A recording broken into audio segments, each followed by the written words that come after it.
हम सबका आत्मा अनंत ज्ञान और अनंत दर्शन आदि गुणों से युक्त है। यानी हम सभी जीवात्माओं के भीतर इतनी क्षमता है कि हम लोग विश्व के समस्त द्रव्यों के सभी पर्यायों को जान सकते हैं और देख सकते हैं।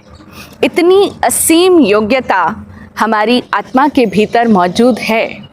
किंतु जब जीवात्मा वैभाविक अवस्थाओं में जीती है, या हम इसे ऐसा कहें कि जब हम इस संसार के अंदर जीते हैं तो हम लोग स्वयं ही अपनी आत्मा की इस असीम क्षमता पर आवरण डाल देते हैं। इसे ही जैन दर्शन की भाषा में कर्म बंधन कहते हैं। अब समझने की बात यह है कि ये हमारी आत्मा की क्षमताओं को अवरुद्ध हम स्वयं ही करते हैं। तो अब सहज ही प्रश्न उठता है कि वे कौन से कारण हैं जिनकी वजह से हमारी चेतना के भीतर से वह असीम ज्ञान प्रस्फुटित नहीं हो पाता है। वे कौन कौन से कारण हैं जिसकी वजह से हम अपने ज्ञान गुण को आच्छादित कर लेते हैं, यानी अपने भीतर के उस ज्ञान गुण को बाहर प्रकट होने से रोक देते हैं, बाधित कर देते हैं। सुना है हमने पिछले वीडियो प्रवचनों में कि कैसे बंधते हैं हमारे आवरणीय कर्म, किस प्रकार से हम अपने ज्ञान को और प्रेम को रोक लेते हैं। तो ऐसे कुछ प्रवचनों में हमने बात की है कुछ कारणों की।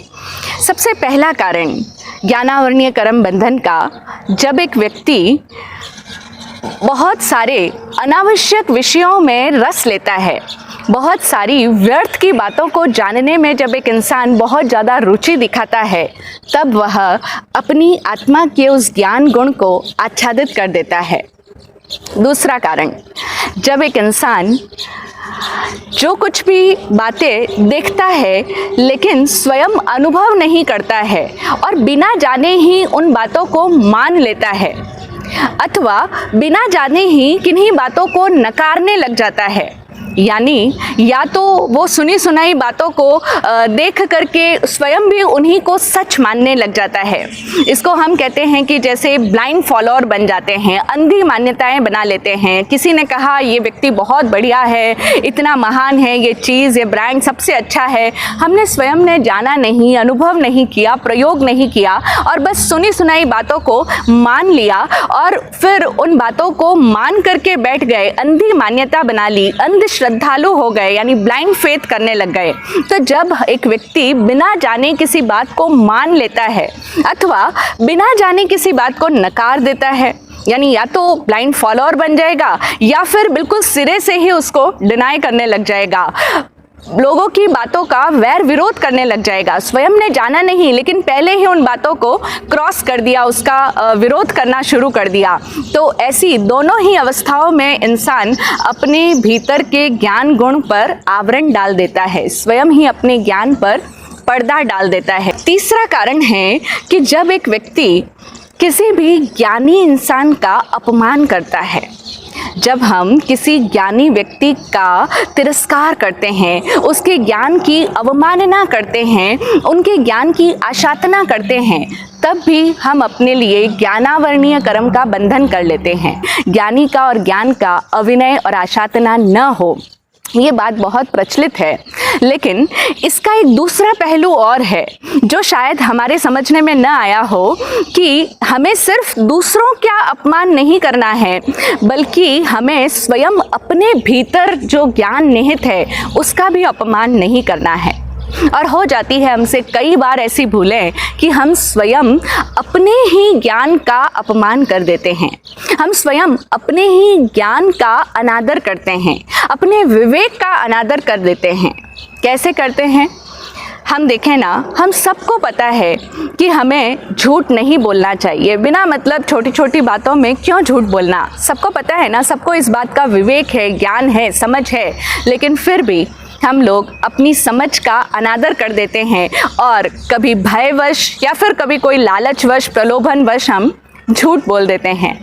ठीक इसी तरह से हम सबको पता है कि अधिकार अपना बढ़ाने के लिए हमें लोगों से लड़ाई झगड़ा नहीं करना चाहिए, हिंसा नहीं करनी चाहिए, गुस्सा नहीं करना चाहिए, लेकिन फिर भी हम ये सारी समझदारी का, अपने उस ज्ञान का, अपने उस विवेक का अनादर कर देते हैं और झूठ भी बोलते हैं, गुस्सा भी करते हैं, लड़ाई झगड़ा भी कर बैठते हैं। तो इस तरह से हम स्वयं अपने ही ज्ञान का, अपनी ही समझ का निरादर कर देते हैं, उसी का तिरस्कार कर बैठते हैं। तो ये भी एक बहुत बड़ा कारण है ज्ञानावरणीय कर्म बंधन का। और फिर फोर्थ कारण बताया कि जब भी एक इंसान अपनी जानकारियों को ही सर्वथा सत्य मान लेता है कि जो कुछ मैंने जाना है, जो कुछ आज तक मैंने सुना है, समझा है, पढ़ा है, बस वही सत्य है, बाकी मेरी जानकारी के अतिरिक्त तो कोई दूसरा व्यक्ति कोई दूसरी बातें अगर मुझे बताए या सुनाए तो वह बात बिल्कुल भी सत्य नहीं है। इस तरह से हम लोग जब अपनी जानकारियों के सीमित जिन पहलुओं को हम जानते हैं उन्हीं को 100% ट्रुथ मानकर बैठ जाते हैं और दूसरे लोगों की बातों को सिरे से नकारने लग जाते हैं, तब भी हम अपने भीतर के उस ज्ञान गुण को आवृत कर देते हैं। और पांचवा कारण है कि जब भी कोई व्यक्ति अपने भीतर, उसके भीतर जो थोड़ा बहुत भी ज्ञान है या जो थोड़ी बहुत भी कोई कला है, कोई कौशल है, कोई स्किल है, कोई आर्ट है, तो वह अपने उस ज्ञान का, अपनी उस कला का इसलिए उपयोग नहीं करता कि मैं क्यों अपनी योग्यताओं को दूसरों के हित के लिए प्रयोग में लाऊं। मतलब आपने देखा होगा कई व्यक्तियों के भीतर कई तरह की कला होती है, कोई क्षमता है उनके भीतर, कोई एबिलिटी है, कोई स्किल है या फिर कोई जानकारी है, कोई ज्ञान है उनके पास में, लेकिन फिर भी वो हमेशा यही कहते रहते हैं कि मुझे तो कुछ नहीं आता, मैं तो कुछ नहीं कर सकता, मुझे तो ये चीज़ आ ही नहीं सकती है, अरे मेरी तो बुद्धि बहुत मोटी है, मेरा तो दिमाग ही काम नहीं करता, मैं गा नहीं सकता, मैं लिख नहीं सकता, मैं कुछ नया क्रिएट नहीं कर सकता, मैं नया कोई काव्य नहीं लिख सकता। अगर उन्हें कहीं कुछ कह दें कि आप कुछ नया आर्टिकल लिखो, अपने भावों को अभिव्यक्त कैसे करना है उसे लिख करके बताओ, या किसी को पढ़ा दीजिए, जितना भी आपको जो भी आता है वो दूसरों को भी ज्ञान बांटिए, वो कहते हैं नहीं नहीं मुझे पढ़ाना नहीं आता, मुझे बताना नहीं आता। तो इस तरह से अधिकांश लोगों की आदत होती है कि वे लोग स्वयं को बात बात पर असक्षम कहते रहते हैं कि मैं नहीं कर सकता, मुझसे नहीं हो पाएगा, मुझसे नहीं होने वाला ये चीज़। स्वयं को तो असक्षम समझते ही हैं, साथ ही साथ इस प्रकृति पर, इस योग्यताओं पर, इस समय पर, इन परिस्थितियों पर भी वे प्रश्न चिन्ह उठाते रहते हैं। वे कहते हैं कि इस समय में कहाँ मुक्ति हो सकती है, अभी तो घोर कलयुग चल रहा है, इस समय में कुछ नहीं होता, ये ज्ञान व्यान कोई पॉसिबिलिटी नहीं है, इस आर्य में भला कोई ज्ञान संभव हो सकता है, इस आर्य में कहाँ आत्मा में आनंद की अनुभूति हो सकती है, कहाँ आत्मानुभव होता है, अब ये समय ही नहीं रहा है, अब कोई आत्मा को मुक्ति का अनुभव थोड़े ही हो सकता है। तो इस तरह से हम लोग ऐसी कई सारी मान्यताएं बनाकर जीते हैं, हमारे मन में इस तरह की कई सारी मान्यताएं चलती है और ये जितनी भी मान्यताएं हैं, ये सारी की सारी मान्यताएं हमारे ज्ञान को ढकती है, हमारे भीतर जो ज्ञान छुपा है उसको बाहर प्रकट होने से रोक देती है। ये मान्यताएं ज्ञान पर आवरण लाने का बहुत बड़ा कारण है, समझें हम। और फिर सिक्स्थ कारण है ज्ञानावरणीय कर्म के बंधन का बहुत इम्पॉर्टेंट कारण है कि जब भी एक व्यक्ति बहुत दुखों में जीता है, जब वह अपने स्वयं के भीतर ही दुखों को इतना फैला देता है, दुखों को बहुत विस्तार दे देता है, उसकी चेतना में दुख ही दुख व्याप्त हो जाता है और तब उसकी चेतना के अंदर जब दुख ही दुख व्याप्त हो जाएगा तो ऐसी स्थिति में उसके भीतर का ज्ञान गुण प्रकट नहीं हो पाएगा, क्योंकि उसकी चेतना अपूर्णतया दुखों से व्याप्त हो चुकी है, दुखों से घिर चुकी है, उसने अपने भीतर दुखों को बहुत फैला दिया है। हम देखें ना, हम कहते हैं ना कई बार कि जब हम छोटे थे तो बचपने में हमें कोई भी बात जब हम पढ़ते थे तो एक बार या दो बार पढ़ करके या फिर 2-3 बार हमने किसी के मुख से सुना और हमें वो बात याद हो जाती थी। कोई भी पाठ हो, कोई भी काव्य हो, कोई भी गाथा हो, कोई भी छंद हो, कोई भी श्लोक हो, 2-3 बार सुन लेते थे या पढ़ लेते थे और हमें वो याद हो जाया करती थी। लेकिन जैसे जैसे अब हम बड़े होने लग गए, वैसे वैसे हमारी वो याद करने की क्षमता, हमारी स्मृति में वो जो धारण करने की क्षमता है, वो धीरे धीरे कम होती चली गई। कई बड़े बुजुर्ग माताएं बहनें हमारे पास में आती हैं और वे कहती हैं कि महाराज श्री, इतने वर्षों से हम ट्राई कर रहे हैं कि हमें प्रतिक्रमण के पाठ याद हो जाए, या फिर हमें महावीर भगवान की स्तुति का जो पाठ है, वीर स्तुति पुच्छि सुणम, वो याद करने की हम कई वर्षों से मेहनत कर रहे हैं, लेकिन हमें कुछ चढ़ता ही नहीं है। हमारी बुद्धि बहुत मोटी है, हमारे दिमाग में कुछ ज्ञान स्थिर ही नहीं होता है, हमें याद ही नहीं हो पाता है, बहुत ज्ञानावर्णीय कर्मों का बंधन है। अब इस तरह से ये जितनी बार वो कहते रहते हैं, उतना उतना उनके भीतर वो याद करने की क्षमता और अधिक कम होती चली जाती है। तो वो याद करने की क्षमता जो बचपने में तो थी, हम सबके भीतर थी, लेकिन जैसे जैसे बड़े होते चले गए, वैसे वैसे वो स्मृति की क्षमता कैसे कम होती चली गई। आज हम इसी के बारे में बात करने जा रहे हैं, इसी को हम समझें। बहुत महत्वपूर्ण बात है ये समझने की, क्योंकि ये हम सबकी लाइफ का अनुभव रहा होगा। हम देखें कि बच्चों को कोई भी बात इसलिए याद रह जाती है और इसलिए बहुत जल्दी से वो उस चीज़ को ग्रैस्प कर लेते हैं, क्योंकि बचपने में उनके पास में बहुत ज़्यादा विषय नहीं होते सोचने के लिए। बच्चा बहुत ज़्यादा सोचता नहीं है और बच्चा बहुत ज़्यादा दुखी भी नहीं रहता है, बच्चा परेशान भी नहीं रहता है। और बच्चों की वृत्ति जब हम देखते हैं तो वो कितनी क्षणिक वृत्ति वाले होते हैं बालक। हम देखें ना, अभी बच्चों ने हमारे ऊपर गुस्सा किया या आपने उनके ऊपर गुस्सा कर दिया, लेकिन थोड़ी ही देर में उन्हें चॉकलेट दे दो तो वे उस गुस्से को भूल जाएंगे और फिर से वापस पूर्ववत हो जाएंगे। या फिर अगर उन्होंने झगड़ा किया है, लेकिन आप उन्हें लेकर के बाहर घूमने के लिए चले जाओ तो वो लड़ाई झगड़ा वो सब बातें भूल जाएंगे। अगर आपने उन्हें बहुत अधिक डांट दिया है, बहुत डांटा है, डपटा है, लेकिन कुछ ही देर बाद में आप उन्हें किसी और काम में व्यस्त कर दें, या जो उनका मनपसंद कोई विषय है उसकी चर्चा कर दें, या फिर उन्हें कहीं दूसरी बातों में एंगेज कर दें, तो इस तरीके से जैसे ही उनका ध्यान दूसरी तरफ चला जाएगा और वे वापस पूर्ववत हो जाएंगे, वे बिल्कुल नॉर्मल हो जाएंगे, उनका वो गुस्सा, उनका वो दुख दर्द सब कुछ भूल जाएगा, क्योंकि उनकी वृत्ति बहुत ही क्षणिक होती है। बच्चा क्षण क्षण जिंदगी जीता है और इसीलिए उनका चित्त पवित्र रहता है। बचपने में जो भी बात उसको कही जाएगी, उसको सुनाई जाएगी, समझाई जाएगी, वो बातें उनके चित्त में जाकर के स्थान पा लेगी, क्योंकि अभी चित्त बिल्कुल कोरा है। हम कहते हैं ना, बच्चे कोरी स्लेट के समान होते हैं, चित्त एकदम साफ है, स्वच्छ है। और जब तक किसी के भी चित्त के अंदर बहुत ज़्यादा अभी तक रेखाएं ना डाली गई हो, बहुत ज़्यादा रेखाएं ना पड़ी हो, तब तक उसको सुनी हुई बात सीधा उसके अंदर प्रवेश कर जाती है, सीधा उनके भीतर उतर जाती है। या तो वो उनकी ज़िंदगी को ही रूपांतरित कर डालती है, या फिर वो जो कुछ भी उन्होंने सुना है वो उनके जीवन व्यवहार में ही ढल जाता है, चरित्र में ढल जाता है। और या फिर अगर वो सुनी हुई बात उन्होंने बुद्धि से सुनी है तो वो बुद्धि के अंदर संग्रहित हो जाएगी, यानी बुद्धि के अंदर वो जानकारियाँ स्टोर हो जाएगी, एकत्रित होके पड़ी रहेगी, अगर बुद्धि से सुनी है तो। और अगर सीधा दिल से सुनी है, चित्त एकदम प्योर है, स्वच्छ है, तो वो बात सीधा उनके अंदर उतर के उनके जीवन में ढल जाएगी। लेकिन ये सारी जो बचपन की क्षमता थी, ये जो क्वालिटीज़ थी बचपने की, चित्त शुद्धि की, ये सारी क्षमताएं जैसे जैसे हम बड़े होते चले गए, वैसे वैसे नदारद हो गई हमारे भीतर से। क्यों? क्योंकि अब हमारे पास में बहुत सारे विषय हो गए सोचने के लिए, और जब हमारे दिमाग में बहुत सारे सब्जेक्ट्स हो जाते हैं, बहुत सारी बातें हो जाती है, तो उसके पश्चात हमारा चित्त प्योर नहीं रहता, अब हमारा चित्त निर्मल नहीं रहता है। और इसी वजह से हम लोगों को अब धीरे धीरे वो याद करने की क्षमता घटती चली जाती है। अच्छा, हमारे भीतर की वो स्मरण शक्ति तो कमज़ोर हुई जो हुई, लेकिन हम लोग तो बच्चों को भी बहुत सारे विषय प्रस्तुत करते रहते हैं।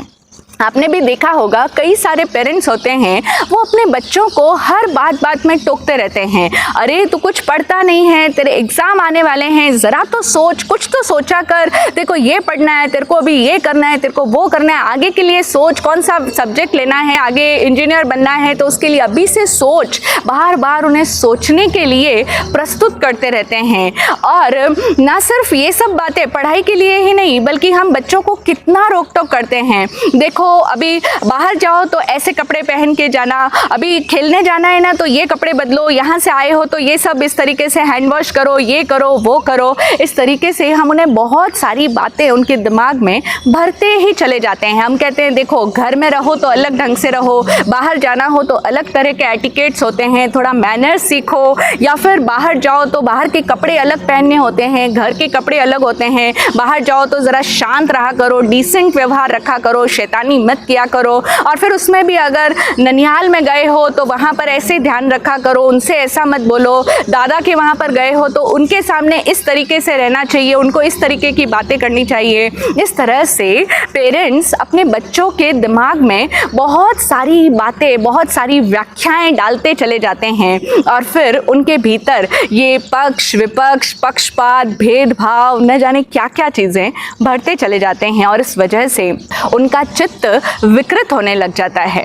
और जैसे जैसे चित्त में विकार आते चले जाते हैं, वैसे वैसे चित्त की एकाग्रता भंग होती चली जाती है और फिर बुद्धि के अंदर जो धारण करने की क्षमता थी वो भी धीरे धीरे घटती चली जाती है, धीरे धीरे बिल्कुल ही कमज़ोर पड़ने लग जाती है।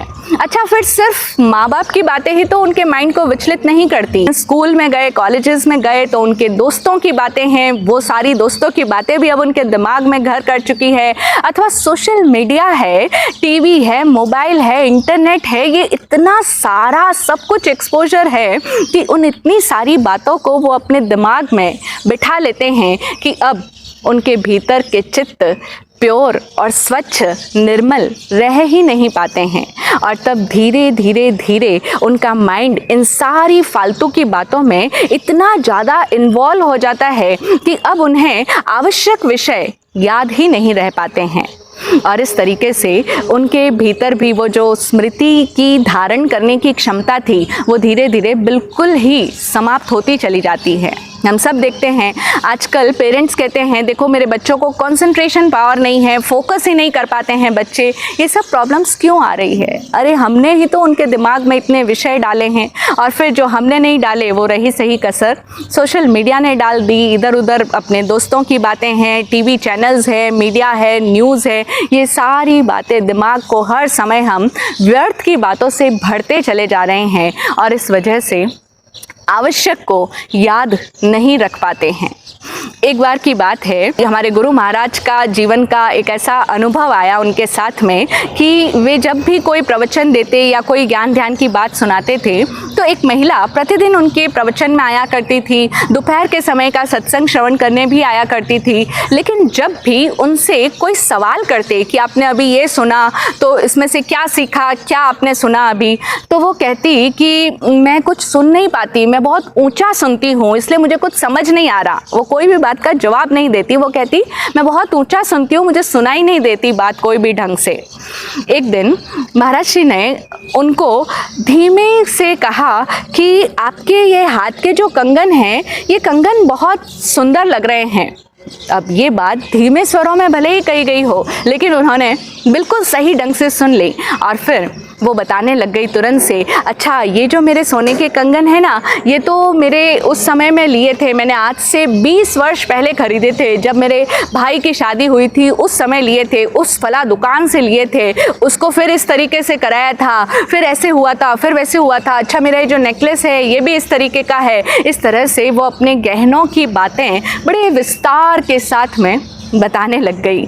तो हम देखें कि अगर कोई भी व्यक्ति, अगर वो महिला है तो उनको भले ही कोई ज्ञान की बातें, कोई समझ की बातें, कोई उपदेश की बातें न भी सुनाई देती हो, न भी याद रहती हो, लेकिन अगर उनके सामने उनके ड्रेसिंग की अथवा उनके ज्वेलरी की या उनके कोई भी उनका जो विषय है उसकी बातें अगर की जाएगी तो वो सारी बातें उनको सुनाई भी दे जाएगी और वो सारी की सारी बातें उनको याद भी रह जाएगी। कितने ही बुजुर्ग लोग कहते हैं कि हमें कुछ याद नहीं रहता है। हम कहते हैं बिल्कुल ठीक बात है, याद नहीं रहेगा। जैसे जैसे उम्र बड़ी होती है भूलने की आदत लग जाती है, भूलने की बीमारी हो जाती है। लेकिन अगर उनसे उसी समय ये प्रश्न पूछ लिया जाए कि अच्छा आपने ये ड्रेस कहाँ से खरीदी, आपकी ये साड़ी आपने कब ली थी, कैसे ली थी, कौन सी दुकान से ली थी, तो वो सारी बातें, उन्हें वर्षों पुरानी बातें भी याद रहेगी। उस दुकान से ली थी, उस समय ऐसा माहौल था, ऐसी परिस्थिति थी, वो तो इतने में दे नहीं रहा था लेकिन फिर भी हमने इतने में खरीद ली थी। ये सारी बातें कैसे उनको याद रह जाती हैं? क्योंकि उन सारी बातों के प्रति उनका इंटरेस्ट होता है। तो इंसान का जिसमें इंटरेस्ट होता है, जिसमें उसकी रुचि होती है, जिन विषयों के प्रति उसका रस होता है, वो सारी बातें उसे हमेशा याद रहती है। बरसों बरस बीत जाए फिर भी वो बातें भूलती नहीं है।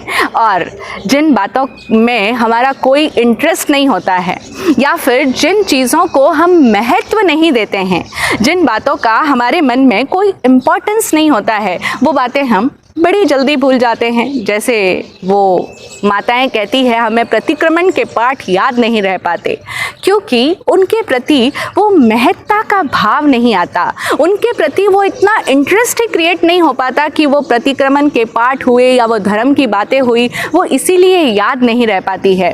लेकिन अगर आप में से किसी से पूछ लिया जाए कि आपने कितनों को रुपए उधार दिए थे जिनसे आपको वापस रुपए आने बाकी है, तो वो तो आपको हमेशा याद रहेंगे। अच्छा, दुकान में कहाँ किसके साथ, कस्टमर के साथ किसको कितना देना है, ये मतलब किस कस्टमर को आपको कितने रुपए देने हैं, वो सारी चीज़ें आपको हमेशा याद रहती है। लेकिन धर्म की बात की जहाँ तक बात आए तो वहाँ पर तुरंत हम बोल उठेंगे नहीं महाराज श्री, याद ही नहीं रह पाता है, क्या करें, अभी दिमाग ऐसा ही है, बहुत ज़्यादा भूलने की आदत है। बहुत सारे आप एक्सक्यूजेस देने लग जाओगे, मैं तो घर की चीज़ें भी भूल जाता हूँ, लाना होता है लेकिन याद ही नहीं रह पाता। लेकिन जो इंटरेस्ट का सब्जेक्ट होता है, जिसका जो रुचिकर विषय है, जिसमें जिसको रस है, जिसको जो महत्वपूर्ण मानते हैं, वो बातें कभी भी नहीं भूलती है। तो अब हम समझें कि इंसान जिसको महत्वपूर्ण मान लेता है अपने मन के भीतर, उसे वो जल्दी से भूलता नहीं है। और साथ ही साथ जिसको वो अपने जीवन के साथ जोड़ लेता है, जहाँ पर वो अपने आप को कनेक्ट कर लेता है किसी चीज़ के साथ, वो चीज़ें भी फिर उसकी भूलती नहीं हैं, वो चीज़ें उसके माइंड से आसानी से निकलती नहीं हैं। क्यों? क्योंकि उसके साथ में उसने अपने आप का संबंध जोड़ लिया है। जैसे आप लोगों को अगर किसी को पूछा जाए कि आपने हर चातुर्मास में गुरु महाराज के प्रवचन सुने हैं, हर बार कोई ना कोई गुरुदेव आते हैं और प्रवचनों में आप हमेशा जाते हैं, इतने सालों से जा रहे हैं, तो फला फला साल के चतुर्मास में गुरु महाराज ने किस विषय पर प्रवचन दिए थे, तो आप तुरंत बोल उठेंगे अरे प्रवचन उस साल दिए थे, अब कहाँ याद रहने वाले हैं, इतने प्रवचन सुनते हैं, कहाँ याद रहते हैं प्रवचन। लेकिन अगर आपसे ये पूछ लिया जाए कि वो जो पुरानी फिल्म थी, उस फिल्म की स्टोरी क्या थी, तो वो पुरानी पिक्चर की कहानियाँ आपको कई वर्षों तक याद रहती है। ऐसा कैसे हो जाता है? क्योंकि उस मूवी के साथ में आपने अपने आप को संबंधित कर लिया था, आपने कहीं ना कहीं उसमें इमेजिनेशन में स्वयं के साथ में उसका संबंध जोड़ लिया था। तो जिसको हम अपने जीवन के साथ में एसोसिएट कर लेते हैं, कनेक्ट कर लेते हैं, वो बातें फिर हमें कई वर्षों तक नहीं भूलती है। बच्चों से अगर आप पूछें कि आपने अभी 10th क्लियर कर ली, अब आप 11th में आ गए, लेकिन 10th में ये चीज़ें थी, तो ज़रा ये बताओ इसके बारे में। अगर 10th क्लास का जो भी सब्जेक्ट था उनका, उस विषय में अगर कुछ प्रश्न पूछ लिए जाए तो बच्चे जवाब नहीं दे पाते। बच्चे सीधा बोलते हैं अरे 10th पास करी और भूल गए, अब तो हम आगे बढ़ गए, अब कहाँ वो पिछले साल की बातें याद रहेगी, अब तो वो किताबें भी रद्दी में चली गई या फिर हमने किसी और को दे दी, अब कहाँ वो सब बातें याद रहने वाली है। लेकिन अगर उनसे गाने पूछे जाए, अगर उनसे किस एक्टर की क्या है, किसके क्या चल रहा है, अथवा उनके फ्रेंड्स के जीवन में क्या चल रहा है, या कई वर्षों पहले जो कुछ उन्होंने देखा था, सुना था, वो सब बातें उनको कैसे याद रह जाती है। फिल्मों की स्टोरी या गाने वगैरह कैसे इतने जल्दी याद हो जाते हैं। पढ़ाई की बातें याद नहीं हो पाती, लेकिन गाने बड़ी जल्दी से याद हो जाएंगे और कई सालों तक याद रहेंगे। आज से 7 साल पहले वो मूवी बहुत दिल को टच कर गई थी और उसके गाने आज तक याद है। साथ ही क्यों, 20 साल 25 साल पुरानी चीज़ें, पुरानी घटनाएं, पुराने गाने, पुरानी मूवी की स्टोरी, सब कुछ एज इट इज़ आज भी याद रहती है। कारण सिंपल है कि हम उसमें अपने आप को जोड़ लेते हैं, और जहाँ भी हम जिसको भी इम्पोर्टेंस देते हैं, जिसके साथ में हम स्वयं का संबंध स्थापित कर लेते हैं, जिसमें हमारा लगाव होता है, रुचि होती है, उनको हम भूलते नहीं हैं। तो पहला कारण हमने सुना कि हमारे दिमाग में बहुत सारे सब्जेक्ट्स है, और जब दिमाग में बहुत सारे विषय होते हैं तो हम याद नहीं रख पाते हैं। याद करने की क्षमता क्यों धीरे धीरे कम होती जा रही है हमारी? तो पहला कारण बहुत सारे सब्जेक्ट्स, बहुत सारी दूसरी बातें, इसका लेना उसको देना, ये करना वो करना, पड़ोसी, घर परिवार, रिश्तेदार, माहौल, समाज, ये सारे इतने सारे सब्जेक्ट्स अब दिमाग में आ गए। तो पहला कारण वो हमारी याद करने की क्षमता, शक्ति का कम होने का। और दूसरा कारण कि जिन चीज़ों के साथ में हमारा व्यक्तिगत लगाव नहीं रहा, जिसके साथ में हमारा कोई रस नहीं था, इंटरेस्ट नहीं था, जिसको हमने महत्ता नहीं दी, जिसके साथ में हमने अपना कोई संबंध नहीं जोड़ा, तो वो बातें भी बहुत आसानी से हम भूलते चले गए, याद नहीं रख पाए। और तीसरा कारण याद नहीं रखने का कि हम लोग जब बहुत ज़्यादा दुखों के अंदर जीते हैं, जब एक व्यक्ति बहुत ज़्यादा दुखी जीवन को जीता है और अब वो एक ऐसा मान लेता है कि अब तो बस ज़िंदगी में कुछ रहा ही नहीं है, अब तो बस दुख ही दुख है, अब तो सारी ज़िंदगी क्या है, दुखों का ही आसमान है, सुख के तो बादल कभी कभी आ जाते हैं, बाकी तो जैसे आसमान है इतना व्यापक जिसका ना कोई ओर है ना कोई छोर है। ठीक इसी तरीके से जीवन में भी बस दुख ही दुख है, समस्याएं ही समस्याएं हैं, इतनी परेशानी, ये प्रॉब्लम, ये चीज़, ये दुख, वो दुख। तो इतना जब उसके भीतर दुख ही दुख व्याप्त हो जाते हैं, तब भी उसके भीतर की याद रखने की क्षमता कम होती चली जाती है, कम क्या पूरी तरह से क्षीण ही होती चली जाती है। और हम देखें, अगर एक सर्वे किया जाए तो 10 में से 8 लोग आपको ऐसे कहते हुए मिल जाएंगे कि ज़िंदगी क्या है, ज़िंदगी दुखों की एक कहानी है। सुख दुख दोनों हैं। कई कवियों ने, कई शायरों ने इस प्रकार से उसको कहा कि जीवन सुख दुख की नदी का नाम है, लेकिन सुख तो बस कभी कभार दिख जाते हैं, ज़्यादा तो दुख ही छाए रहते हैं। तो कई लोग आपको ऐसा कहते हुए मिलेंगे कि दुख ही दुख है लाइफ में, और है क्या, प्रॉब्लम्स ही प्रॉब्लम्स है, इतना टेंशन ही टेंशन है। और अगर उनसे ये पूछ लिया जाए कि अच्छा आपकी लाइफ में इतना दुख किस बात का है, क्या दुख है आपको, क्या प्रॉब्लम है, क्या समस्या है, क्योंकि प्रैक्टिकली आपको कोई समस्या है या नहीं है। क्योंकि प्रॉब्लम किसे कहते हैं? अगर किसी को भूख लगी हो और उसे खाने को रोटी नहीं मिलती हो, कोई भी भोजन उसे प्राप्त नहीं होता हो, तो वो उसकी लाइफ की बहुत बड़ी समस्या कही जाती है। अथवा किसी को अपने तन को ढकने के लिए वस्त्र नहीं मिलते हो, तो ये एक बहुत बड़ी समस्या है। अथवा किसी को रहने के लिए शेल्टर नहीं हो, कोई आश्रय स्थान नहीं हो, कोई शरणा नहीं हो, उसको कोई घर नहीं हो, कोई चार दीवारी नहीं हो जिसमें वो अपने आप को सुरक्षित रख सके, तो उसकी ज़िंदगी में ये दुख कहा जा सकता है। क्योंकि इंसान की 3 ही ये सबसे बेसिक नीड्स होती है, मूलभूत आवश्यकताएं हम कहें, कि उसे आहार, आवरण और आश्रय मिलना चाहिए। आहार, आवरण और आश्रय अगर उसे किसी भी इंसान को नहीं प्राप्त हो, तो ये उसकी ज़िंदगी का दुख, बहुत बड़ा दुख कहा जा सकता है। लेकिन हमारी ज़िंदगी में ऐसे तो कोई दुख नहीं है।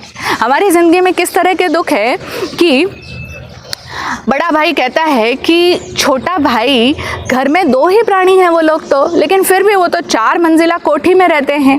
उनके घर में तो 2 बच्चियां थी, उनकी बच्चों की शादी हो गई, बच्चियां बाहर चली गई, लेकिन उनके पास में इतना बड़ा बंगला है, 4 मंजिल की कोठी है, और है वो घर में सिर्फ 2 प्राणी। लेकिन हमारे घर में देखो, हमारे यहाँ पर तो 2 बेटे हैं, बहुएँ हैं, पूरा परिवार एक साथ रहता है, लेकिन फिर भी हमारे तो 2 मंजिल का ही मकान है, 2 मंजिल का घर है, छोटा पड़ता है। कितनी ज़्यादा परेशानी है ना, कितना बड़ा दुख है। अब बताओ महाराज जी, इस दुख का कोई उपाय है? कितनी परेशानी रहती है, छोटा पड़ता है, सब वहीं पर बैठे रहते हैं, वहीं पर सब एक दूसरे को डिस्टर्ब करते हैं, हो हल्ला रहता है, घर में शांति नहीं रहती है, कैसे धर्म ध्यान करें, कैसे कुछ काम करें, कितनी बड़ी परेशानी है। अब ये हमारी परेशानी है। या फिर किसी की परेशानी होती है कि हमारे एक ही बेटा था और वो भी अपनी मन मर्जी से शादी कर लिया और शादी करके कहीं बहुत दूर जाकर के रहने लगा, तो अब वो माँ ज़िंदगी भर के लिए परेशान हो गई। एक ही बेटा था, वो भी दूर चला गया, अपनी मनपसंद की लड़की से शादी कर ली, अब ज़िंदगी भर का दुख माँ ने मोल ले लिया। अब हम देखें, क्या ये दुख उनके लिए ज़िंदगी भर रहने वाले हैं? नहीं, हो सकता है परिस्थितियाँ बदल जाए, परिस्थितियाँ बदल सकती है, लेकिन फिर भी वो लोग उन दुखों को इतना बड़ा मानकर जीते हैं। वो दुख कोई बहुत बड़े दुख नहीं है, लेकिन फिर भी वो कहेंगे दुख कैसे नहीं है, कितना बड़ा दुख है हमारा, एक ही तो बेटा था और वो भी घर छोड़कर चला गया, वो भी बाहर रहने लग गया, हमारे खिलाफ, इच्छा के खिलाफ जाके उसने अपने दूसरे कास्ट की, दूसरे रिलीजन की लड़की से शादी कर ली और फिर माँ बाप के पास में भी नहीं आता है। तो ये कोई दुख नहीं है, ये कोई कम दुख है, ये कितना बड़ा दुख है। बस इसी प्रकार के दुख हमारे होते हैं। लेकिन हम देखें, क्या ये जो पक्षीगण हैं, ये पक्षीगण क्या हमेशा अपने बच्चों को अपने पास में रखते हैं? नहीं ना। जब तक उनके बच्चे खाना सीखते, वो स्वयं के लिए दाना नहीं जुटा पाते हैं, या फिर जब तक वो उड़ना नहीं सीखते हैं, जब तक वो स्वयं की सुरक्षा करने के काबिल नहीं होते, तब तक ही पक्षी अपने बच्चों को अपने साथ में रखते हैं। लेकिन जैसे ही वो बच्चे स्वयं अपना दाना ला सकते हैं, स्वयं उड़ना सीख जाते हैं, स्वयं अपना काम करना सीख गए, उस दिन से बच्चे स्वतंत्र और पक्षीगण अपनी मस्ती में जी रहे हैं, अपनी मौज में जी रहे हैं। उन्हें तो कोई दुख नहीं होता कि मेरे बच्चों को मैंने दूर भेज दिया या मेरे बच्चे मुझसे दूर चले गए, उन्हें तो कोई दुख नहीं होता। तो हकीकत में ये दुख है भी नहीं, लेकिन हमने इन दुखों को इतना बड़ा बना लिया, इन दुखों को इतना फैला लिया कि मरते दम तक हम इन दुखों को छोड़ते नहीं हैं। मरते दम तक यही दुखों का रोना पिटना हमारा चालू रहेगा। लाइफ में ये नहीं हुआ, लाइफ में ये प्रॉब्लम रही, घर परिवार कभी अच्छा बन ही नहीं पाया, ये प्रॉब्लम वो प्रॉब्लम, पूरी ज़िंदगी हम इसी तरीके से कहते रहते हैं कि क्या करें, हमारा तो दिमाग ही अब काम नहीं करता है, अब बुद्धि इतनी कमज़ोर हो चली है, अब ना तो कुछ सुनाई देता है ढंग से, ना कुछ समझ आता है, ना ही दिखाई देता है, इंद्रियों की क्षमता भी बहुत कम होती चली गई। अब क्या करें, अब तो हमेशा शरीर भी बीमार रहता है, अब दिल में भी इतना भारीपन रहता है, दिमाग भी इतना भारी रहता है। अब ये जितना जितना आप ये बातें बोलते हो ना, इस तरह के वाक्यांश आप बोलते चले जाते हो, उतना उतना आप अपने भीतर के ज्ञान गुण पर आवरण डालते चले जाते हैं और उतना ही आप अपने आप को भारी कर्मा बनाते चले जा रहे हो। भारी कर्मा जीव की पहचान क्या होती है कि जिसने अपने चित्त में बहुत सारे दुखों को इकट्ठा कर रखा है, जिसने अपने दिल के अंदर बहुत सारा तनाव, बहुत सारी परेशानियों का बोझा इकट्ठा कर रखा है, वो व्यक्ति भारी कर्मा जीव है। और इसके विपरीत हलुकर्मी जीव की क्या पहचान कि जो व्यक्ति चाहे उसकी लाइफ में कैसी भी परेशानी आ जाए, चाहे उनकी लाइफ में कितने भी संकट आ जाए, कैसे भी विपत्ति आ जाए, वो थोड़े समय के बाद ही उन परेशानियों से उबर कर बाहर निकल आते हैं। वो उन परेशानियों को, उन दुखों को अपने लिए बोझा नहीं बनने देते, अपने चित्त पर उनको पहाड़ की तरह अपने ऊपर ढोते नहीं, जीते चले जाते हैं। थोड़ी देर में ही वो उन दुखों से बाहर निकल आते हैं, वो उन दुखों को अपने ऊपर हावी नहीं होने देते हैं। ये होती है हलुकर्मा जीव की पहचान। लेकिन भारी कर्मा जीव हमेशा ही अपने दुखों को बहुत ज़्यादा फैलाएंगे, बहुत ज़्यादा बड़ा बनाएंगे और फिर उन दुखों का बोझ अपने ऊपर लादे चले जाएंगे और हमेशा यही कहेंगे कि अब तो इतना दुख है लाइफ में, इतनी प्रॉब्लम्स है, इतनी समस्याएं हैं कि ना तो कुछ खाना अच्छा लगता है, ना कोई पहनना अच्छा लगता है, किसी में मन नहीं लगता, कहीं घूमने फिरने जाना भी अच्छा नहीं लगता, किसी से बात करना भी अच्छा नहीं लगता है। ये सारी बातें हम समझें कि जो व्यक्ति बोल रहा है वो व्यक्ति भारी कर्मा है, क्योंकि वो अपने कर्मों को भारी बनाए चला जा रहा है, वो अपने दुखों का बोझा अपने ऊपर लादे ही चले जा रहा है। एक अनुभव आया, एक प्रसंग है कि गुरु महाराज के पास में एक महिला आई जिसकी उम्र रही होगी करीब 60 वर्ष के आसपास। अब वो महिला जैसे ही आई और आकर के बैठते ही रोने लग गई। महाराज जी ने उनसे पूछा कि क्या हुआ माताजी, आप ठीक है, आपको क्या दुख है? तो उन्होंने कहा कि महाराज जी, अब तो ज़िंदगी में दुख ही दुख है, अब क्या दुख नहीं है ये पूछो। महाराज जी को बड़ी सहानुभूति हुई, ऐसा क्यों बोल रहे हैं वो कि अब तो दुख ही दुख है लाइफ में। महाराज जी ने पूछा कि क्या आपके घर में सब ठीक तो है, आपके घर में बेटे बहुएं सब ठीक ठाक हैं? तो उन्होंने कहा हाँ महाराज जी, बेटे बहू ये सब तो ठीक है, लेकिन महाराज जी आपके जो श्रावक जी थे ना, यानी जो मेरे पति थे, वो 1 साल हुआ वो गुज़र गए। तो अब जब से वो गुज़रे हैं तब से ज़िंदगी में दुखों का पहाड़ टूट पड़ा है। महाराज जी ने पूछा कि अच्छा वो गुज़र गए तो अब जीवन है कोई हमेशा के लिए, तो कोई भी इंसान यहाँ पर अमर हो नहीं पाता है, सबको एक न एक दिन तो जाना ही पड़ता है, और फिर उम्र भी हो चली है तो जाएंगे तो सही, कोई आप लोग हमेशा एक साथ ही बने रहोगे ऐसा तो कोई जीवन है नहीं, ये सारे तो संयोगिक संबंध है, किसी न किसी एक को तो आगे पीछे पहले न बाद में कभी न कभी जाना ही होगा। तो उन्होंने कहा हाँ महाराज जी, लेकिन अब तो बस कुछ भी अच्छा नहीं लगता, अब तो ना खाना ना पीना का सुध, ना कोई पहनना, ना कहीं कोई जाना, कुछ भी अच्छा नहीं लगता है। महाराज जी ने फिर से पूछा कि आपको घर में कोई तकलीफ़ है, आपके बेटे बहू आपको अच्छे से नहीं रखते हैं? तो एकदम से वो बोले कि नहीं नहीं, ऐसा बिल्कुल भी नहीं है, मेरे बेटे बहू तो बहुत अच्छे हैं, इतना मेरा ध्यान रखते हैं, इतनी मेरी केयर करते हैं। बेटे हमेशा कहते रहते हैं माता जी आप उठो, आप तैयार हो, आपको हम बाहर लेकर के जाते हैं, आपकी जहाँ इच्छा हो, आपको जिस तीर्थ पे जाना हो आपको दर्शन कराने ले चलते हैं। लेकिन बस महाराज जी मेरा ही मन नहीं होता, मुझे ना तो अपने कमरे से मैं बाहर आती हूँ, ना मैं नहाती हूँ, मुझे नहाने की इच्छा नहीं होती, क्या कपड़े पहनना, कुछ भी अच्छा नहीं लगता, बस डिप्रेशन की शिकार हो गई। अब तो दिन भर अपने कमरे में पड़ी पड़ी रोती रहती हूँ, आंसू आते रहते हैं, महाराज साहब क्या करूँ, इतना दुख है, इतना दर्द है, और फिर बस दवाइयाँ खा रहे हैं, जी रहे हैं, भगवान जी हमें भी उठा ले तो अच्छा है। महाराज साहब ने उन्हें समझाया कि अब आप इतना अपने दुखों को कब तक लंबा करते चले जाएंगे, उन्हें गुजरे हुए काफ़ी समय बीत चुका है, अब आप कितने लंबे समय तक और उसी दुख को ढोते चले जाएंगे। उन्होंने कहा कि अब तो महाराज जी ये तो दुख ज़िंदगी भर का रहने का है, ताउम्र जब तक मेरे को भी भगवान ना उठा ले, मेरी भी मृत्यु ना आ जाए, तब तक का ये दुख रहने ही वाला है, अब कोई ये दुख समाप्त थोड़ी होगा, अब तो बस ऐसे ही रहने वाली हूँ मैं।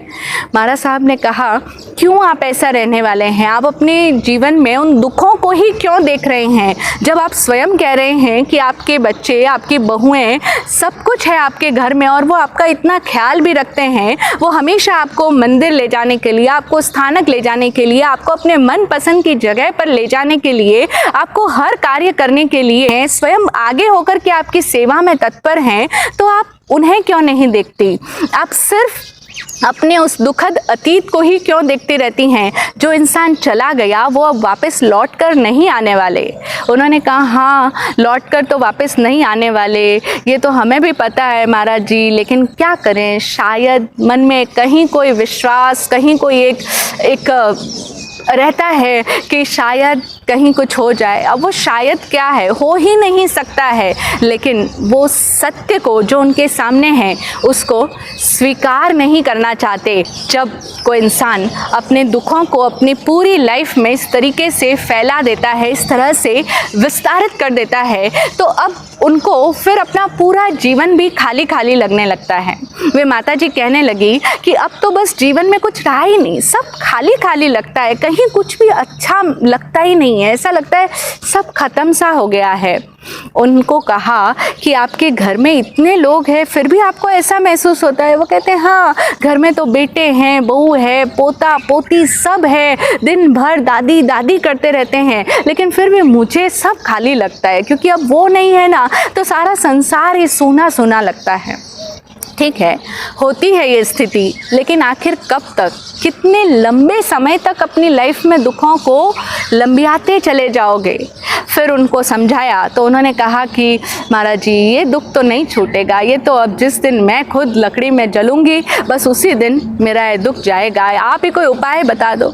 अब उपाय क्या हो सकता है? उपाय तो एक ही है कि दुखों को मत लंबा करो। वो स्वयं ही उन दुखों को क्रिएट कर रहे हैं, लंबियाते चले जा रहे हैं, और बस उसको लंबा करना, अपनी ज़िंदगी में उन दुखों को फैलाना छोड़ दें तो उनका समक्ष जो जीवन है वो तो सुखद ही है ना, लेकिन वो उस सुख को देखने के लिए भी तैयार नहीं होते हैं। और इस तरीके से जब हम लोग अपनी लाइफ में अपनी प्रॉब्लम्स को या अपनी समस्याओं को, अपने दुखों को बहुत ज़्यादा फैला देते हैं, बहुत ज़्यादा बढ़ा लेते हैं, तो उस समय में हम ये नहीं जान पाते कि हम अपने आगे आने वाले फ्यूचर को भी ऐसा ही दुखद बना रहे हैं, यानी हम अपना भविष्य भी दुखमय ही निर्मित कर रहे हैं। क्योंकि हम देखें, जब वो माता जी इतने लंबे समय तक दुखों की अवस्था में जी रही हैं, तो वो कितने लंबे टाइम तक उन्होंने दुखों को बढ़ाया है, दुखपूर्ण अवस्था को जिया है, इतने आंसू बहाए हैं, और इतने लंबे टाइम में जब भी उन्होंने कहीं किसी पति पत्नी को देखा है, अपने ही बेटे बहुओं को भी देखा है, तो उनके मन के अंदर बहुत आहत हुआ है, उनका दिल बहुत दुखा है। पति पत्नी को कहीं भी वे देखते हैं, किसी जोड़े को, तो उनके मन में फिर से दुख उभर आता है कि मेरा पार्टनर तो चला गया। कहीं ना कहीं मन के किसी कोने में कोई ईर्ष्या आती है, कोई खालीपन की अनुभूति हो जाती है, मन परेशान होता है, मन आहत होता है, और फिर वो जो मन की अवस्था है, वो सदैव दुख में रहने वाली अवस्था, वो उस दुख के साथ में इतना ज़्यादा कनेक्शन बन जाता है कि वो ही उनका आगे का भविष्य भी बन जाता है। क्योंकि भगवान महावीर स्वामी की वाणी हमें ये समझाती है कि हम जब भी किसी भी कर्म का फल भोगते हैं, उस समय में जैसी हमारे भीतर की अवस्था होती है, जिन भावों में हम होते हैं, उन भावों से अगर हम प्रतिबंधित हो जाते हैं तो फिर हम वैसी ही अवस्थाओं को पुनः पुनः प्राप्त करते चले जाते हैं। एक बार नहीं, दो बार नहीं, न जाने कितने कितने आगे आने वाले समय में, आगे आने वाले जन्म में वो फिर ऐसे ही दुख को अनुभव करने के लिए अब अपने आप को प्रतिबंधित कर रहे हैं। ऐसा ही उनका बंधन होता चला जा रहा है। इसीलिए तो लोक में कहावत भी है ना, हिस्ट्री रिपीट्स इटसेल्फ। क्यों होती है हिस्ट्री रिपीट? क्यों जैसा हमारे जीवन में हुआ वैसा ही फिर हमारी लाइफ में और घटित होता चला जाता है, क्योंकि हम उन सब बातों से, उन विषयों से प्रतिबंधित हो जाते हैं, चिपक जाते हैं, जुड़ जाते हैं, हम उनको लंबियाते चले जाते हैं, और तब हमारा उनसे प्रतिबंध बन जाता है। प्रभु महावीर स्वामी का कथन है कि जीवन में सब कुछ सुखमय है, बस अगर एक इंसान प्रतिबंध न करे तो। आहा सुहम देवाणु पिया माँ परिबंधम करे है। सभी साधकों को उनका एक ही संदेश है, एक ही सीख है कि जीवन अद्भुत सुखमय है, जीवन में दुख नहीं है। जीवन या प्रकृति या कहें ये लाइफ कोई क्रूर नहीं है कि वो आपको दुख देने के लिए बैठी है।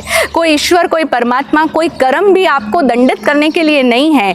जीवन अद्भुत सुखमय है, बस अगर एक जीव प्रतिबंध न करे तो। यानी हम जो कुछ भी घटनाओं का फल भोग रहे हैं, जो कुछ भी हमारे जीवन में आ रहा है, हम उन सभी को न्यूट्रल होकर के भोगते चले जाएं, उनको ऐसे गुजर जाएं जैसे हम लिप्त ना होवे उनसे, निरासक्त होकर के, अनासक्त होकर के, किसी के भी साथ में नया कनेक्शन न जोड़ते हुए। जैसे सांप अपने बिल में प्रवेश करता है बिना किसी को छूते हुए, उसी तरह से बिना लगाव के, बिना लाग लगाव के, बिना कोई भी तरह की धारणाएं और मान्यताएं बनाए हुए, बिना उन दुखों को अपने आप के साथ में जोड़े हुए हम अगर सिर्फ उन स्थितियों को गुजर जाएं तो पुनः उनसे हमारा नया प्रतिबंध नहीं होगा, और तब हमारा जीवन उस अवस्थाओं को पुनः प्राप्त नहीं करेगा। तो एकमात्र रास्ता है कि हम जाग जाएं, हम जागें, हम संभलें और हम चेत जाएं, हम स्वयं का अवलोकन करें,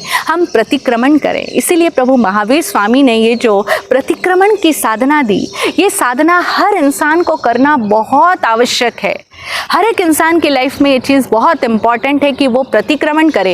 एकमात्र प्रतिक्रमण की साधना ही है जो व्यक्ति व्यक्ति को पुनः पुनः नए प्रतिबंध से बचा सकती है, क्योंकि वो अवेयर होकर के देखेगा कि अब क्या फिर से मुझे मेरा वैसा ही भविष्य चाहिए, क्या फिर से मुझे मेरा वैसा ही दुखमय संसार चाहिए, वही आंसू, वही रोना पीटना, वही वियोग, वे सब कुछ अगर मुझे पुनः नहीं चाहिए वैसा मेरा भविष्य, तो मैं क्यों आज भी उन अवस्थाओं में जी रहा हूँ, क्यों मैं अपने दुखों को लंबा कर रहा हूँ। हम समझें, ये बात हम सबको समझनी लाइफ में बहुत आवश्यक है, क्योंकि ऐसे अनेकों लोगों को हमने देखा है कि वो लोग अपने जीवन में आने वाले इन छोटे मोटे दुखों को, इन परेशानियों को, इन समस्याओं को बहुत बड़ा बना लेते हैं। अच्छा, ये बड़ा सिर्फ हमारा माइंड ही बनाता है, हम ही हैं जो उनके साथ में इतना चिपक जाते हैं कि उनको छोड़ने को ही तैयार नहीं होते। किसी को कह दो कि ठीक है लाइफ में प्रॉब्लम आती है बट हो गया ना, अब छोड़ दो उसे, आगे बढ़ जाओ, भूल जाओ, लेकिन नहीं, वो उस दुख के साथ में इतना चिपक जाएंगे कि वो उस अपने गुजरे हुए अतीत को, दुखद अतीत को भूलना भी नहीं चाहेंगे, उससे आगे भी बढ़ना नहीं चाहेंगे।